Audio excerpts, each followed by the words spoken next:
திசையன்விளை அருகே உள்ள புனித பிரகாசியம்மாள் திருத்தலத்தின் 310ஆம் ஆண்டு திருவிழா கோலாகலமாக நடைபெற்றது.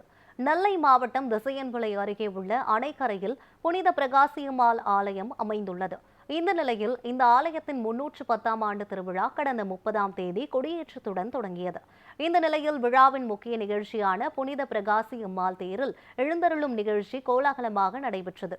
இதில் வண்ண விளக்குகளால் அலங்கரிக்கப்பட்ட தேரில் அமர்ந்த புனித பிரகாசியம்மாள் பக்தர்களுக்கு காட்சியளித்தார். இந்த நிகழ்வின் போது பக்தர்கள் மாலை, உப்பு, மிளகு தூவி தங்கள் நேர்த்திக்கடனை செலுத்தினர். இதைத் தொடர்ந்து தூத்துக்குடி மறைமாவட்ட ஆயர் தலைமையில் பெருவிழா திருப்பலி நடைபெற்றது. இதில் தமிழகம், கேரளா உள்ளிட்ட பல்வேறு பகுதிகளிலிருந்து திரளான பக்தர்கள் கலந்து கொண்டனர்.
அணைக்கரை பங்கு மிகவும் அருமையான பங்கு.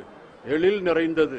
அழகிய கோயில் ஒன்று பிரகாசி அம்மாளுக்காக கட்டப்பட்டிருக்கிறது. 310 ஆண்டுகளாக இந்த திருவிழாவை மக்கள் கொண்டாடி வருகிறார்கள். இந்த ஆண்டு பல்லாயிரக்கணக்கான மக்கள் பல இடங்களில் வந்து ஆண்டவருடைய அருளை பெற்று செல்லுமாறு வந்திருக்கிறார்கள். ஆண்டவரை தோத்தரிக்கவும், பிரகாசி அம்மாளுடைய வாழ்வை பற்றி சிந்திக்கவும், அவர்கள் காட்டுகின்ற அறநெறியிலும் நற்சான்றுகளிலும் இவர்கள் பயிற்சி பெறவும் இந்த தியானத்தை, இந்த தியான நாட்களை, இந்த அருமையான விழாக்களை இவர்கள் பயன்படுத்திக் கொள்ளுகிறார்கள். இங்கே இறைவார்த்தை வாசிக்கப்படுகிறது, திருப்பலி ஆற்றப்படுகிறது. வருகின்ற மக்கள் எல்லோரும் பக்தியோடு கலந்து கொள்ளுகிறார்கள்.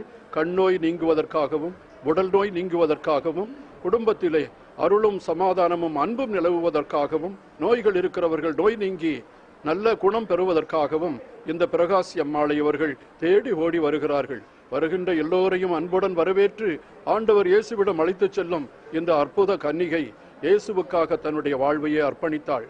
இவள் நம் அனைவரையும் ஆசீர்வதிக்கிறார். நல்ல மழை தந்து, நல்ல விளைச்சலை தந்து, நம் மக்கள் எல்லோரும் நலமோடு வளமோடு வாழ இவர்கள் அருள் தருவார்கள்.